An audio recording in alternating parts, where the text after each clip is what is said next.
இருப்பாங்க. தகப்பன பிள்ளையும் வந்து 2 பேருமே நல்ல பரஸ்பரம் அந்யோன்யமாக இருக்கக்கூடிய ஒரு அமைப்பாக இருப்பாங்க.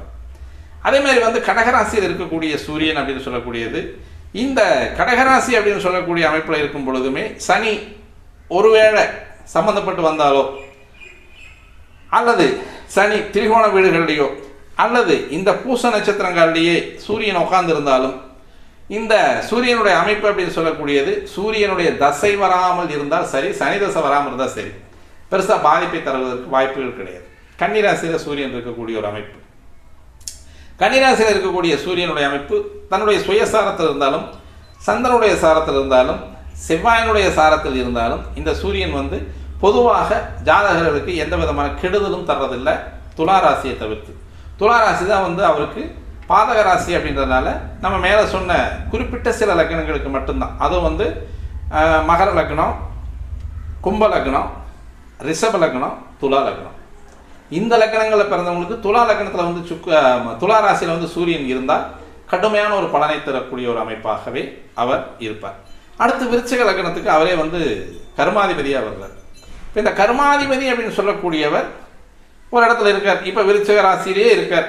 அப்போ லக்கணத்திலேயே சூரியன் அப்படின்னு சொல்லக்கூடியது கடுமையை தருமா அப்படின்னா, இந்த இடம் அப்படின்றது வந்து கொஞ்சம் அந்த ஜாதகர் வந்து அவருடைய வாழ்நாளில் கொஞ்சம் இடறி சிரமப்பட்டு கொஞ்சம் மேலே வர வேண்டிய ஒரு காலகட்டத்தை தருவார். ஆனாலும் அந்த ஜாதகருக்கு முன்னேற்றம் மேன்மையும் கண்டிப்பாக உண்டு அப்படிங்கிறத நம்ம வந்து தெளிவாகவே சொல்லலாம்.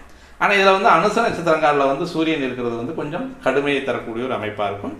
அதே மாதிரி கேட்டை நட்சத்திர சாரத்திலையும் வந்து சூரியன் இருந்தாலும் கொஞ்சம் சிரமத்தை கொடுக்கக்கூடிய ஒரு அமைப்பாகவே இருக்கும். அடுத்து வந்து தனுசு ராசியில் சூரியன் இருந்தார் அப்படின்னா, தனுசு ராசி சூரியன் எப்பவுமே நன்மையானவனாகத்தான் இருப்பான். எப்பவுமே வந்து இந்த 4 ராசி அப்படின்னு சொல்லக்கூடிய மூல ராசிகளில் வந்து மிதுனம், கன்னி, தனுசு, மீனம், இந்த ராசிகளில் சூரியன் இருக்க பிறந்தவங்க வந்து கொடுத்து வச்சவங்களா இருப்பாங்க. அவங்களுக்கு வந்து தந்தையினுடைய அன்பு, அரவணைப்பு, நல்ல செல்வாக்கு, இந்த குழந்தை வந்து தந்தைக்கு வந்து மிக மிக பிடித்தமான ஒரு குழந்தையாக இருக்கிறதுக்கான வாய்ப்பு, இது எல்லாமே நிறைய சூரியன் வந்து எடுத்து கொடுத்துருவார். அப்படியே எந்த விதமான தடையும் இருக்க மாட்டார்.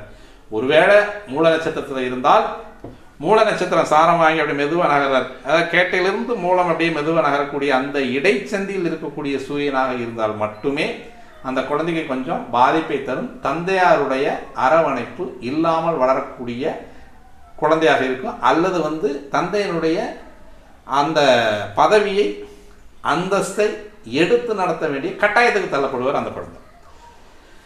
மற்றபடி அந்த சனியினுடைய வீடு மகர வீடு கண்டிப்பாக வந்து சிரமத்தை தான் கொடுக்கும். ஏன்னா இந்த